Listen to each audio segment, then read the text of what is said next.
Hi, I'm Diane Helms, And I'm Christy Brattanini.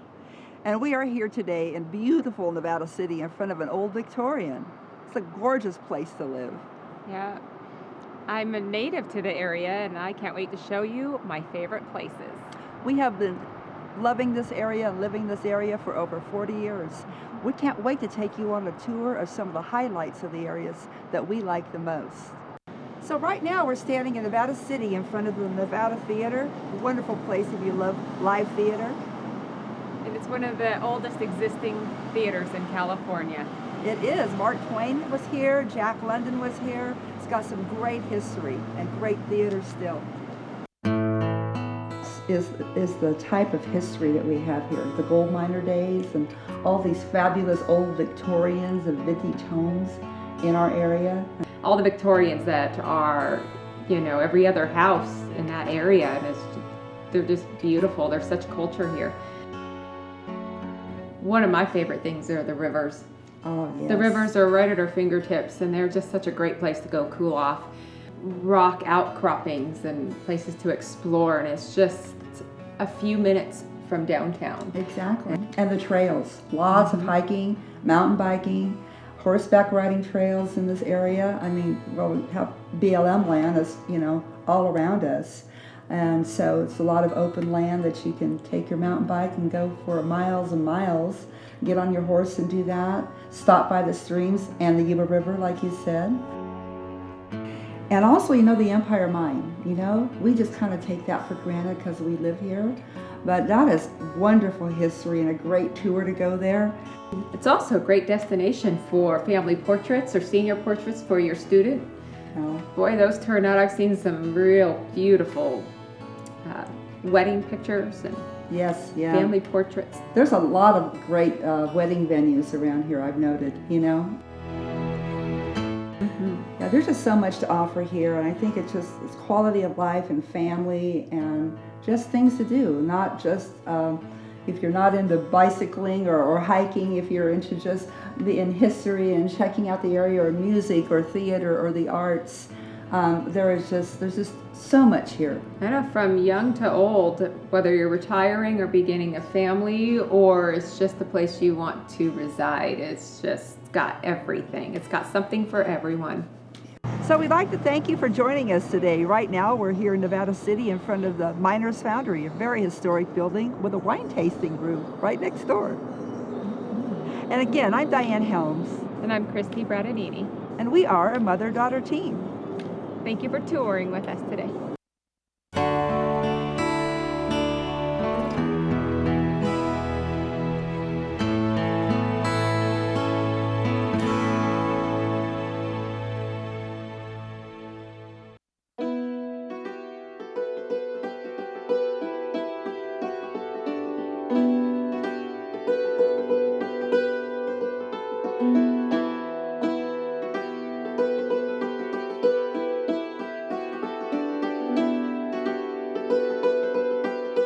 Welcome to the Firehouse Museum. I'm Wally Hageman. I'm the director and curator of the collection here. This building was built in 1861 and served as a firehouse from the times of hand-pulled carts till 1938 with motorized vehicles. In 1945 it became a museum, courtesy of the City of Nevada, and we have been here ever since. This part of our collection represents the Nishinan Indians, who are the indigenous people of this area. They lived immediately, they called Nevada City Ostama, and they had a campsite over by where the courthouse and the courthouse lawn is now, and all in through that area. Out on Cement Hill was the rancheria, or the reservation. Rancheria is just a nice name. And we are very fortunate to have some of their baskets in our collection. They were known for their watertight baskets, but they actually boiled their acorn mush in. And they were typically of this size for a cooking basket. Ours are considered of particular interest in that these haven't come from a collector who's collected pristine baskets. These actually have been used and worn and repaired over the years. You can see the repairs inside. And all of these came from various members of the Historical Society and community who wanted to preserve them and have them someplace where they could be seen by the public. We also have a collection of pictures of people who actually lived on the rancheria, the Nishanan descendants from that era. Okay, thank you for joining us here at the Firehouse Museum. We're open May through October from 1 o'clock to 4 p.m. and closed on Mondays. Then during the winter, we close from October till May.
I'm the curator at the Nevada County Narrow Gauge Railroad Museum. When the gold rush started out here and the two towns of Nevada City and Grass Valley were built in 1850, it became apparent very quickly that they were going to need heavy mining machinery to go deep into the earth to find the gold in the local area. And in those days, the only way to come up here to bring that equipment up was by horse and mule, and the need for a railroad was known for many years. In 1875, construction began on the Nevada County narrow gauge. The building superintendent was John Kidder. He came to town with his wife Sarah and built this 22.5-mile railroad in 18 months. He was asked to stay on as the operating superintendent and eventually owned the railroad. It became Old Man Kidder's Railroad. And he operated up until 1901 when he died. Just prior to his death, they had transferred all the stock into Sarah's name, and she became the first woman president of the American Railroad.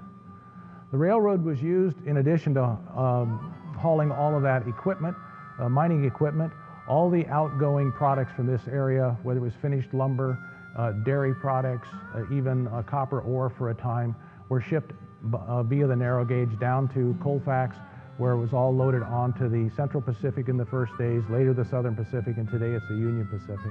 Well, we invite you to visit us here at the Nevada County Narrow Gauge Railroad Museum. We're located at number 5 Kidder Court in Nevada City, and you can find our operating hours on our website. Thank you.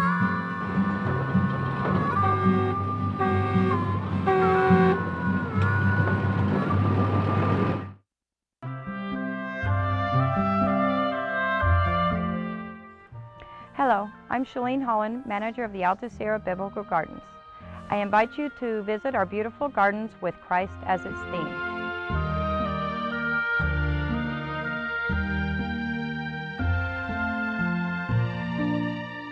The Alta Sierra Biblical Gardens are a non-profit organization open to the public.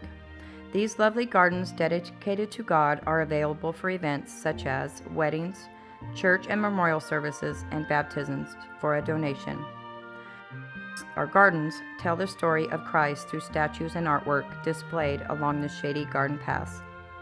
A 90-foot cascading waterfall fills the stream which flows through the property, giving many lovely photographic opportunities. A large outdoor chapel can seat 150 guests. The chapel has an altar with brilliant stained glass and a canopy of trees and vines. The picnic grounds may be rented for a rehearsal dinner, Bible studies, luncheons, or a daytime event. No barbecuing or open fires are permitted. Alcohol is also prohibited. Baptisms in the natural pool, highlighted by a small waterfall, are encouraged with a donation of $10 per person to help with the upkeep of this area. There is also a labyrinth, a sacred tool for prayer. It is a contemplative garden space. The gardens are open daily from 7 a.m. to 8 p.m. They are a place of meditation, reflection, and retreat. The sprinklers are on Sunday through Thursday at 7 p.m. We accept any support you can provide, from monetary donations to working in the gardens. Contact me at 530-272-1363 or visit our website at www.altasierrabiblicalgardens.org.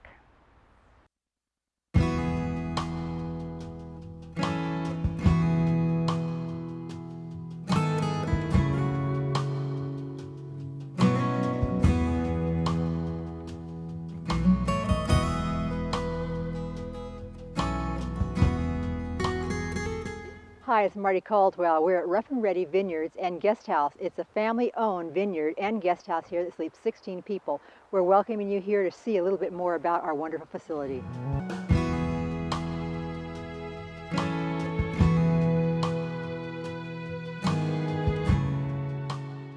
Our unique 16-acre estate under the Heritage Oaks has plenty of room for your family and friends to get together, spend some time barbecuing, exploring, enjoying beautiful Nevada County, and celebrating any event you might have to gather together for. Here at the Rough and Ready Vineyards and Guest House, we have a beautiful vacation rental. It's 4 bedrooms, 3 baths, and has beds for 16 people. We have an elegant master suite that has a beautiful bath, including a clawfoot tub.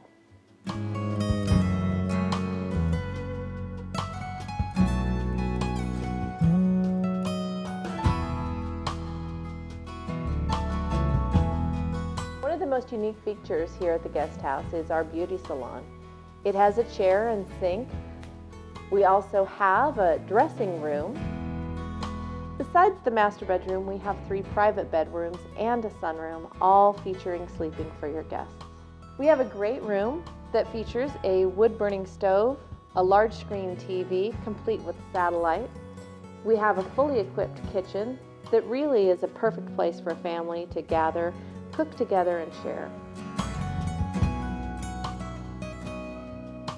We have an on-site chapel that can be used for many things. Some guests have used it for weddings, receptions, family reunions, dinners, or just as a gathering place with family and friends.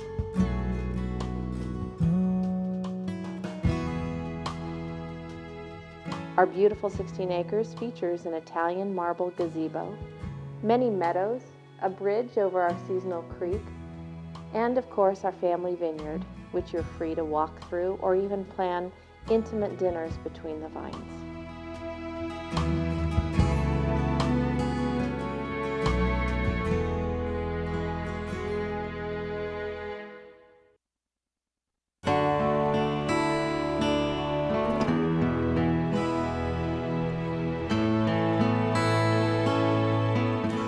Hey, I'm Diane Helms. And I'm Christy Bradadini. Welcome to Grass Valley. Yes, we love Grass Valley. Christy was actually born here in Grass Valley. Great restaurants around here. Right now we're sitting in front of Sergio's. We've got outside dining, inside dining, and you can just about pick any restaurant you want to any day of the week, can't you, Christy? Yes, you can. And I personally love the homemade gnocchi here. Yeah, I do too. We're going to take you for a tour a little bit here of all the areas that we like. And here we are in downtown Grass Valley at Smith Winery Tasting Room. Thank you. We're getting a nice taste of their local wine here that has been family owned for years. There are many great wineries here in Nevada County, and this is just one of them. Thank you. Thank Cheers. you. Cheers. And I love looking at the vineyards, you know, when there's just rows and rows of vines growing in the pasture land. Which reminds me, pasture, we can go from pasture land and valleys to high mountain peaks just in our area alone. Yeah, just the other day, showing property, I went from one end of the county to the next, and it was a gorgeous day, a beautiful drive, and it's a good reminder of where we live and why we live here. It's just beautiful. One of my favorite things are the rivers. Oh, yes. The rivers are right at our fingertips, and they're just such a great place to go cool off. And the trails, lots of hiking, mountain biking, horseback riding trails in this area. Yeah, there's just so much to offer here, and I think it's quality of life and family and just things to do, not just if you're not into bicycling or hiking, if you're into just in history and checking out the area or music or theater or the arts. There's just so much here. I know, from young to old, whether you're retiring or beginning a family, or it's just the place you want to reside, it's just got everything. It's got something for everyone. Thanks for joining us. Thank you for joining us. And again, I'm Diane Helms. And I'm Christy Bradadini. And we really appreciate you coming and touring Grass Valley with us.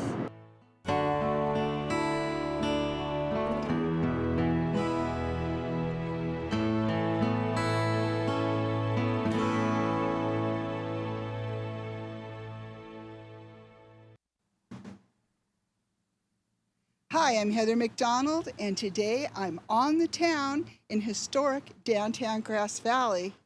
And when I want something tasty to eat, I take a bite out of a history right here at Marshall's Pasty, the original Cornish pasty. And I'm inside delicious Marshall's Pasties, and who do we have here? Elizabeth Davis, and my mother's the one that owns the place, and before that with my grandmother. And how many years has it been here? We're going on 51 years. And now this is the original Cornish pasty? Yeah, so my grandmother, she, when she first had the restaurant and then a pasty on the menu, Cornish ladies would come in and they helped perfect her recipe from their family recipes in Cornwall. That's so cool, the Cousin Ginnies as they're called, right? Now these are made fresh daily, aren't they? They are, every day. And what types do you have? Gosh, we have the beef and chicken and turkey, ham and cheese, sausage, broccoli and cheese, vegetable. Did I get them all? Apple. Yeah, even a dessert one, the apple, which I really love too, if you're walking around town here. And so when are you open? We are open Monday through Friday from 9:30 to 6, Saturday 10 to 6, and closed on Sunday. Okay, well, you know where they're located down here on the corner of Mill and Neal in historic downtown Grass Valley. Thanks for being with us. Thank you.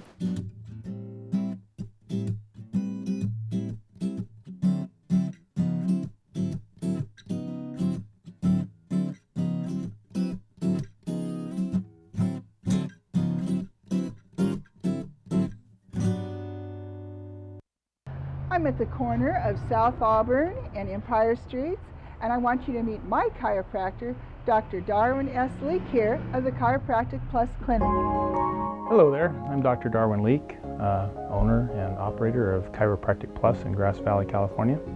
Been here since 1985 and really like it here. I'd like you to meet Kathy Sousa, office manager, and if you're having any difficulties and need an appointment, she'll help you with that. She knows how to do it. I'd like to show you around a little bit, show you what we have here to offer. Well, here we have a full x-ray facility, so if someone comes in and they've had some trauma or there's suspicion of a fracture or more serious hard tissue damage, we can do x-rays right here on site. So that's available. We also have intersegmental traction table. That's helpful for people to restore motion in their spine, and traction if they have a hot disc or something along those lines. Well, here's one of the treatment rooms in the office, and we're able to provide gentle manipulation of the spine to restore motion.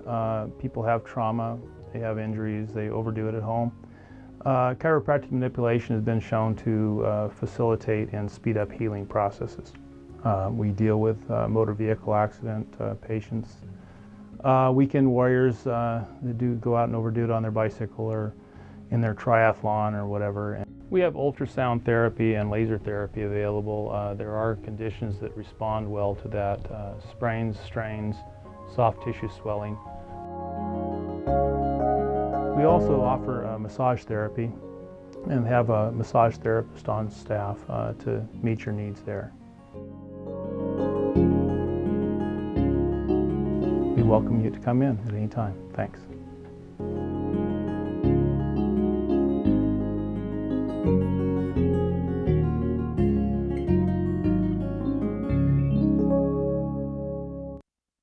The Nevada County Grand Jury is searching for new members right now. What does a grand jury do? They are investigators on behalf of local citizens. The grand jury reviews the conduct of county government, watches how tax dollars are spent, interviews witnesses, and gathers evidence. Then the grand jury makes recommendations via published reports to the Superior Court to ensure your county government is efficient and lawful. If this sounds interesting to you, for detailed information and an application, visit nccourt.net.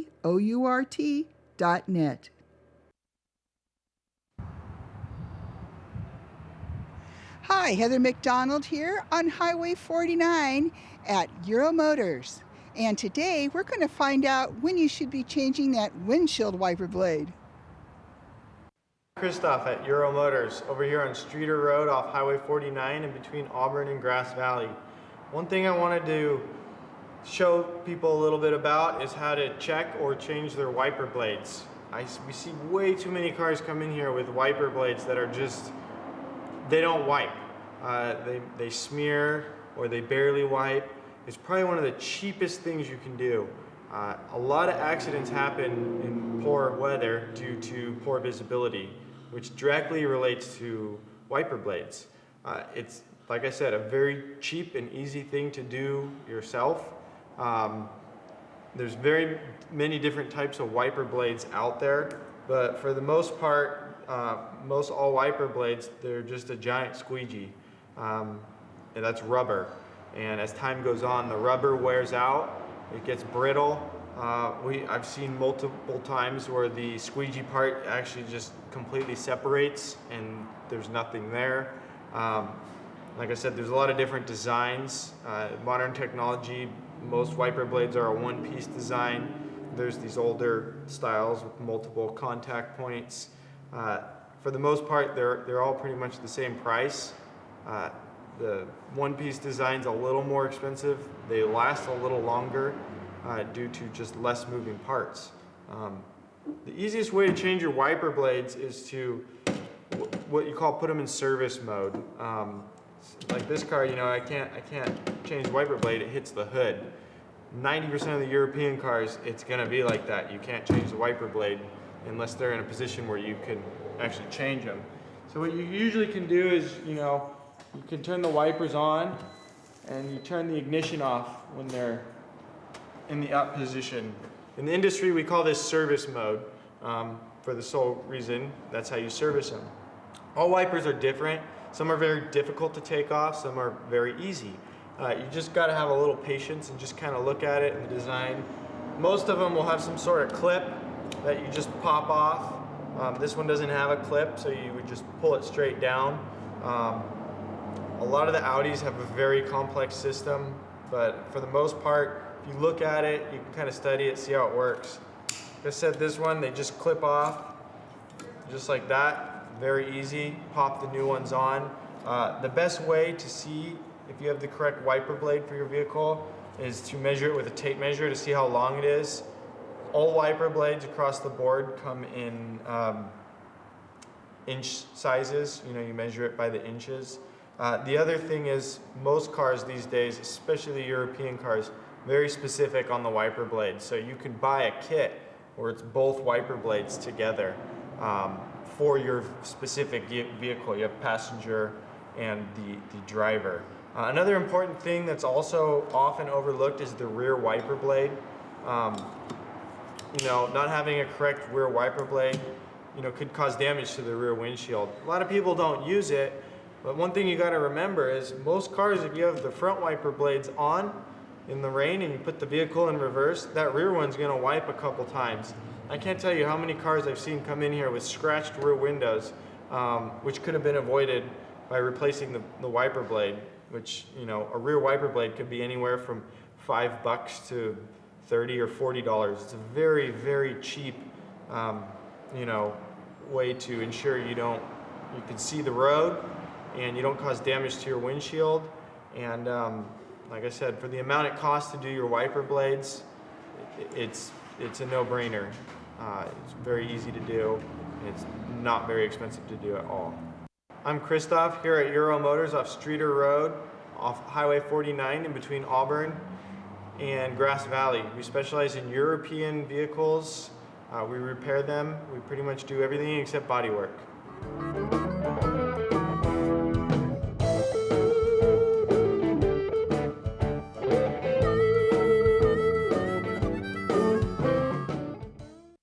Today we present our 1999 documentary, Nevada City, Queen of the Gold Rush, narrated by the late Tim O'Connor and featuring our top Gold Rush historians. We are proud this documentary about the Gold Rush era of Nevada County, broadcast on PBS. Now, Nevada City, Queen of the Gold Rush.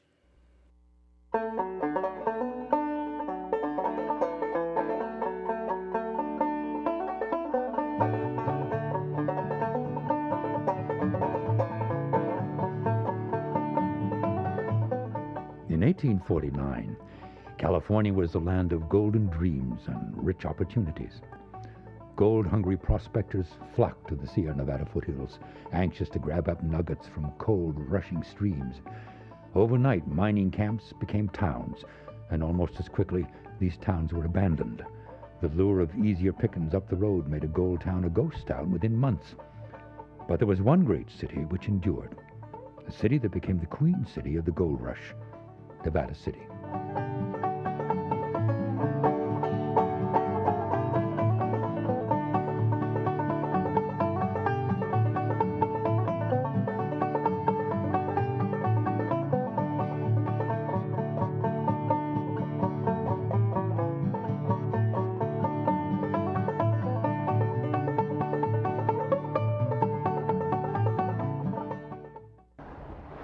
Hello, I'm Tim O'Connor.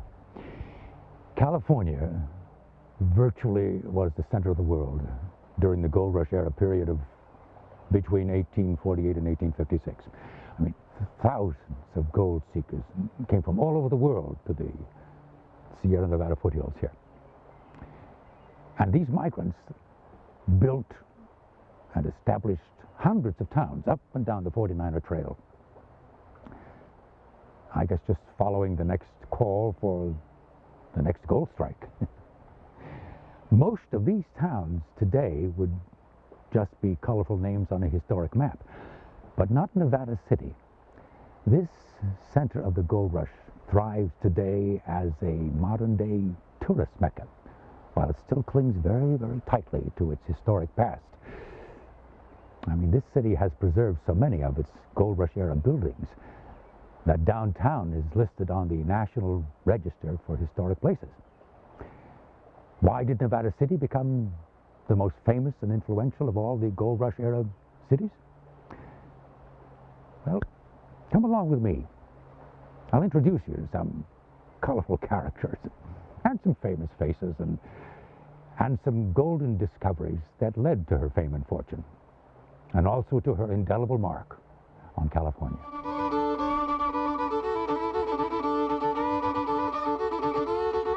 One of California's earliest pioneer businessmen was Captain John Sutter.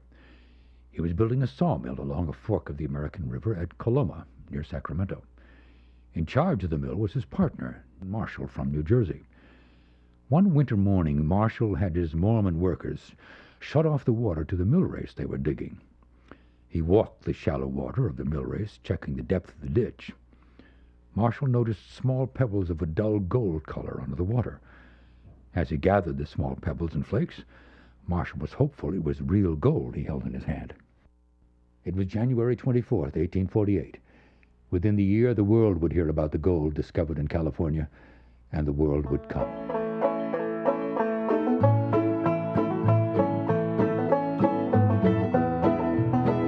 As thousands of pioneers crowded the overland trails or sailed into San Francisco Bay, every creek and river in the foothills became crowded with prospectors. These gold seekers of 1849 blazed their own 49er trail through what today is known as California's gold country. There was talk that a creek up north was yielding over a pound of gold a day. Thousands rushed to the new strike at Deer Creek Dry Diggings, soon to be called Nevada City. They found a pretty good supply here on the banks of Deer Creek, right here in Nevada City. And so they concentrated and they built a settlement here in Nevada City. Things happened very, very drastically overnight. Suddenly there were streets that appeared, or so many camps, so many tents were set up, so many saloons naturally. It just happened basically overnight. I mean, at one time, between Grass Valley and Nevada City, or vice versa, I mean, there were 20,000 people living here. Okay? The gold fever rages as bad as ever, and the quality collected has not diminished but increased. Provisions, clothing, and all the necessities of life are the most exorbitant prices. Living was always expensive in this country, but now it passes all reason. William Rich. Within the first year, the gold camp along Deer Creek had two names: Caldwell's Upper Store, Deer Creek Dry Diggings. Finally, the name Nevada, which means snow-covered, was chosen in 1850. After the state of Nevada took the same name in 1864, the town officially became Nevada City.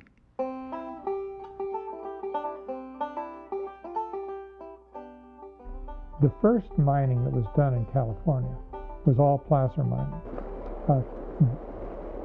Placer mining involves washing dirt to separate gold.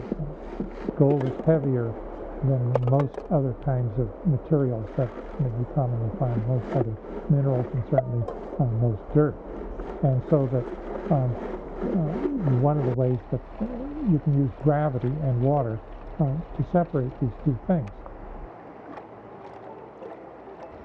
When that had been pretty well played out, or at least the miners thought so, they moved further and further away from water because they had reasoned by looking and observation, empirical methods, that the gravel surrounding and nearby creeks also contained gold. because they too were at one time part of the water courses. So they did their dry diggings, their dry mining. They also dug deep into the ground, straight down, vertically, and that was called coyote holes, and they went straight down in the ground and brought the up. But it all depended on water. Once they got the gravel, they took it to water. And took it to water is the key.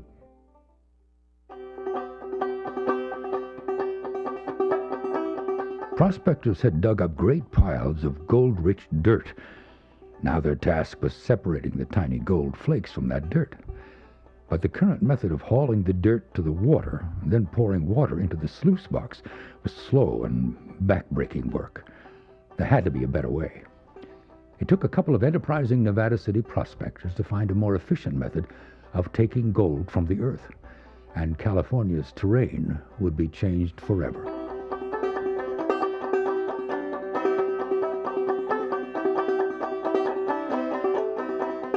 So a guy named E.E. Madison, a fellow from Connecticut, said, well, look, why don't we put a nozzle on this hose and blast down the dirt, and it'll all run down these ditches and so on. We won't have to work so hard. Eli Miller fashioned a nozzle of sheet metal, which E.E. Madison attached to a hose which had been perfected by Antoine Chabot, and washed down hillsides of gravel, first small little hills, and then later on whole mountains. But the hydraulic method was also very destructive, as 1- and 2-man operations gave way to huge conglomerates, and millions of dollars were invested in building dams and reservoirs.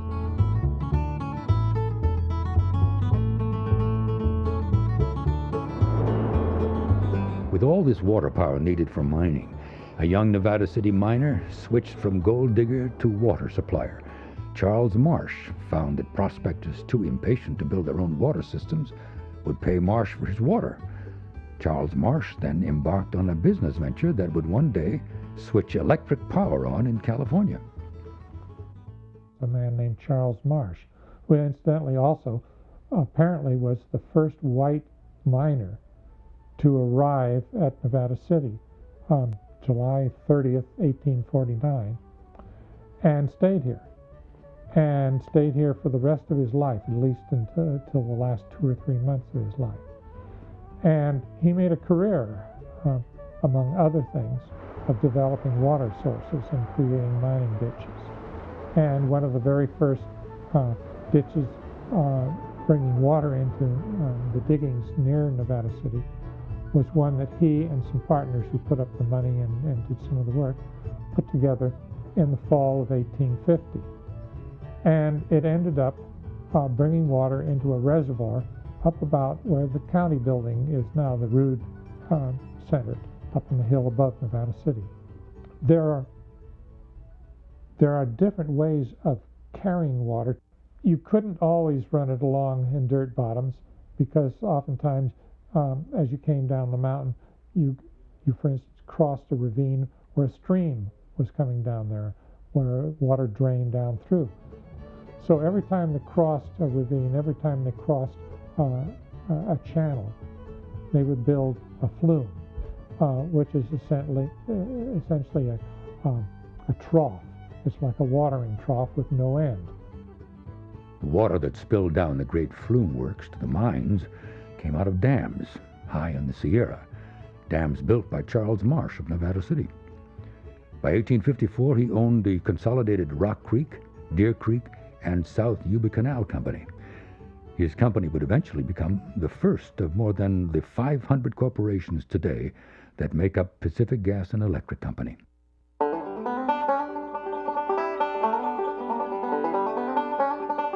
In the 1850s, Nevada City prospectors were looking for gold nuggets, flakes, and dust.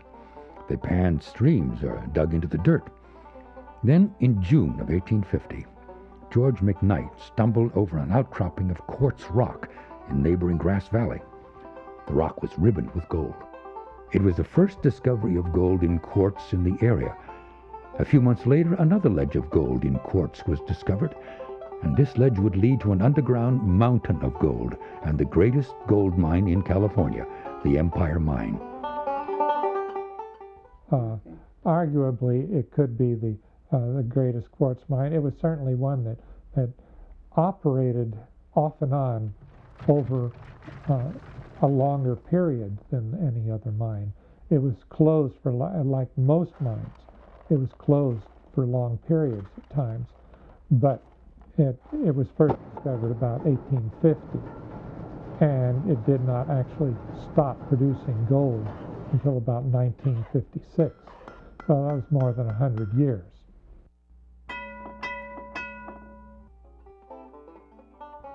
Every morning before sunup, we crowd on the skip that takes us hundreds of feet down. When we get out, it's night. I never see daylight except on my day off. In its more than 100-year reign as the greatest gold mine in California, the empire brought forth more than 6 million ounces of gold. This contributed greatly to the more than 17 million ounces of gold taken from Nevada County since 1850. Nevada County mines produce more gold than any other area of California. This made Nevada City the richest city of the California Gold Rush.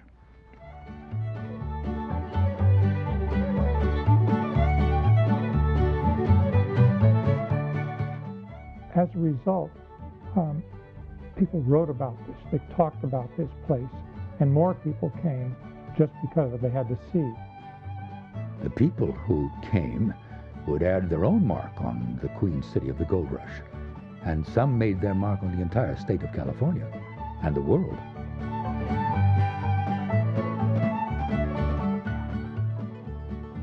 A young mining engineer named George Hurst came west from Missouri during the gold rush. He came to the gold seekers' destination city, Nevada City. Because of his education in mining, he was able to invest wisely in local mines, but it was his insider friendship with the local assayers that would seal his fate as one of the richest men in the West. 1859, when the assay was made of the ore, that damn blue stuff as it was referred to, from the Comstock area of Nevada, which is now Virginia City, in that area, was assayed here in Nevada City, and also simultaneously it was confirmed by Atwood in Grass Valley. Here it was James J. Ott, the assayer in Ott's assay office. But anyway, George Hurst got wind of that, and he was one of the ones that took off for the Comstock, and there's where his big bucks were made. This Nevada City miner would eventually establish the University of California and one of the greatest family fortunes in the world.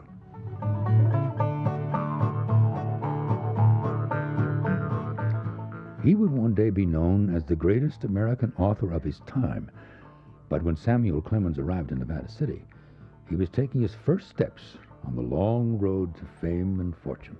Well, there's no doubt about it that Sam Clemens, Mark Twain, was the most famous person ever to sign the register at the National Hotel. He returned from the Sandwich Islands in 1866 and landed in San Francisco, where he had worked in the newspaper business prior to going to the islands. And his buddy said, "Well, look, why don't you lecture about what you've seen over there? You know, you talk a good line." And of course, now let's keep in mind that Mark was in his 30s. We always think of Mark Twain as the big white-mustached, white-haired sage in a white linen suit with a big black cigar. All historians agree that Mark Twain was one of the finest platform lecturers that this country ever developed, as well as being a literary genius.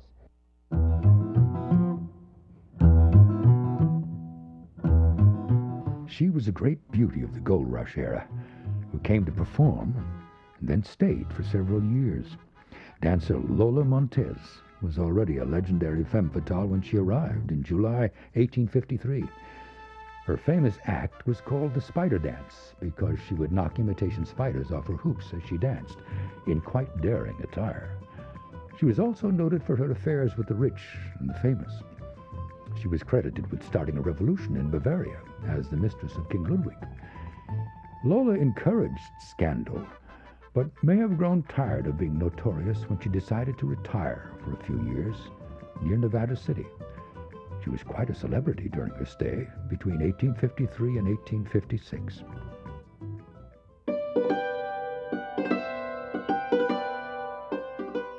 Women were rare in California during the early years of the gold rush. The miners felt this keenly. Of all the hardships their diaries spoke of, being without female companionship and their cooking was high on the list of complaints. This meant great business opportunities for women. Another entrepreneur in Nevada City in the 1850s was Eleanor Dumont, a French lady who arrived by stagecoach from Marysville, and she was very nice, well-dressed in her 20s, and no one had any idea what was going on. And a few days later, she had rented a storefront on Broad Street and opened a gambling hall. And everybody, my goodness, what in the world is this? A woman running a gambling hall? She was very popular because she was a gambler. And you must remember that the population in those days was basically 85% or more were single men, and of course they liked to gamble. Therefore she was very popular. She introduced the well-known game of 21, which is 21, along with other types of games. She was also known as she didn't take any hassle, shall we say, from the miners. She kind of clean house. She served the best champagne, French, of course, imported. It was kind of like la crème de la crème, shall we say. Eventually, Eleanor left Nevada City and fell on hard times. As she grew older, a light fuzz developed over her lip. The once great beauty of Nevada City became known as Madame Mustache.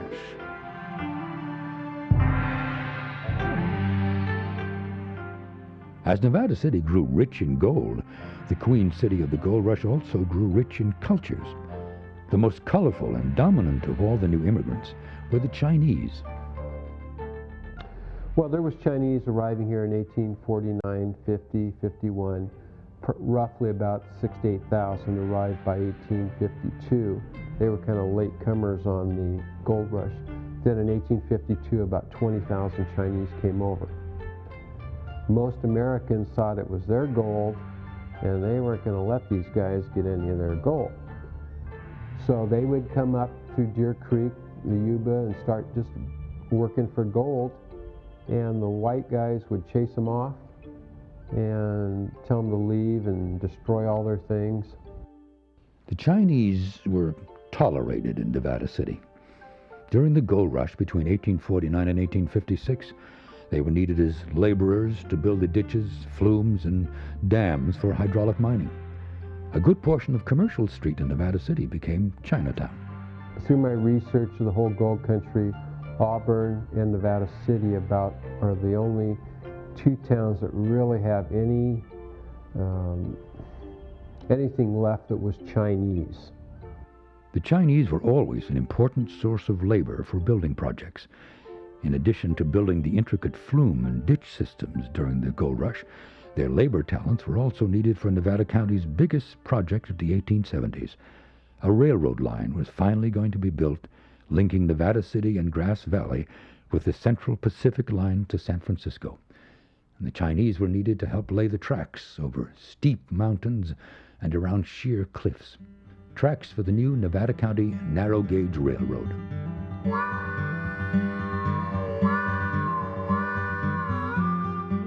Well, Nevada County, Grass Valley, and Nevada City long felt the need for better transportation. Their goods came by boat to Marysville, and then by stage freight wagon from Marysville up through Newtown into Nevada City, and then there was the spur that went through Rough and Ready and on to Grass Valley.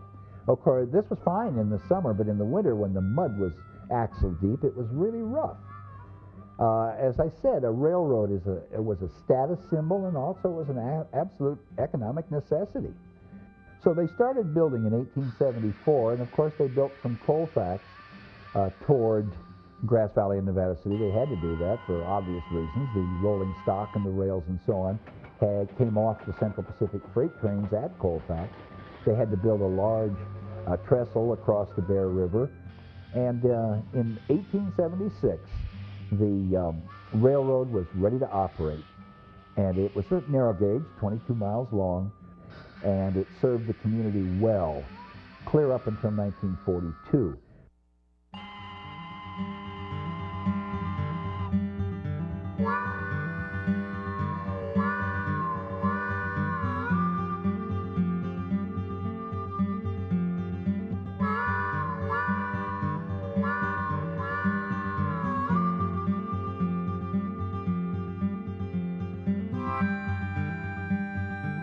the Nevada County Narrow Gauge's famous engine number 5 found a new home in Hollywood and has appeared in many movies.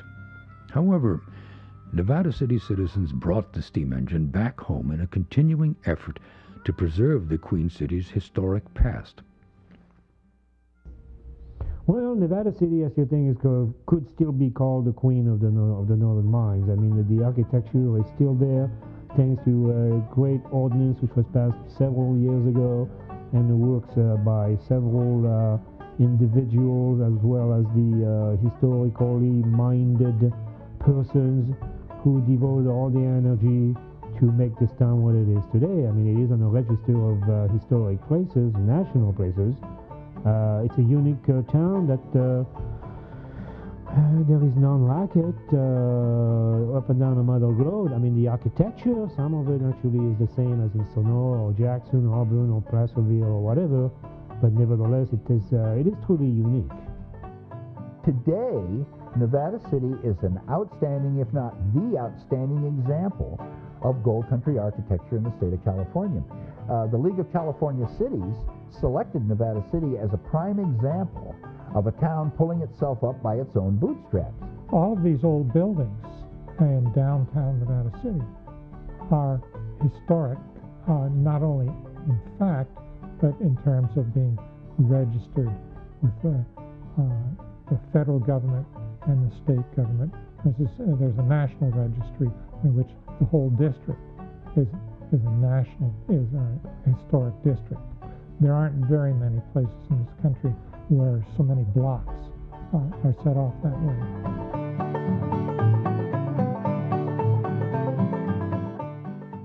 If somebody from 150 years ago were to be able to come here now, you or they could find their way around. You can look out here and you will see the same hills, you will see the same creeks, you see the same buildings and streets that you'll see in the old photographs. I often will stand at the top of Broad Street early on a Sunday morning. Nobody's out, nobody's about. And I can imagine myself 100 years ago, or 60 years ago, or 130 years ago. You can actually put yourself in any part of this time. Part of it is just simply out there being used as it was before. I mean, there's stores that were stores then that are stores now, and that look not a lot different physically from the stores that were here 100 years ago. There are hotels still acting as hotels. The streets, we not only have people walking on the streets and driving cars on, but we actually still have horses pulling carriages on the streets. And so that you can get a feel, you can get a look at it, instead of it, unlike a Disneyland, which is fabricated, which is invented, which is all a myth, based on a reality that maybe existed somewhere else in some past time. This is at least based on a real place, a real time, real things that did happen. Yes, Nevada City was a place where things happened. A place where the largest gold mines operated, where just young prospectors could become great men and establish the very foundations of our state.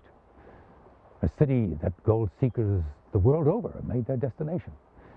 A city of rich culture and historic beauty, where the past is preserved for the future. Nevada City is truly the queen of the gold rush.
Well, I hope you had a lot of fun touring Nevada County today with me. Thank you for watching the Gold Country TV show.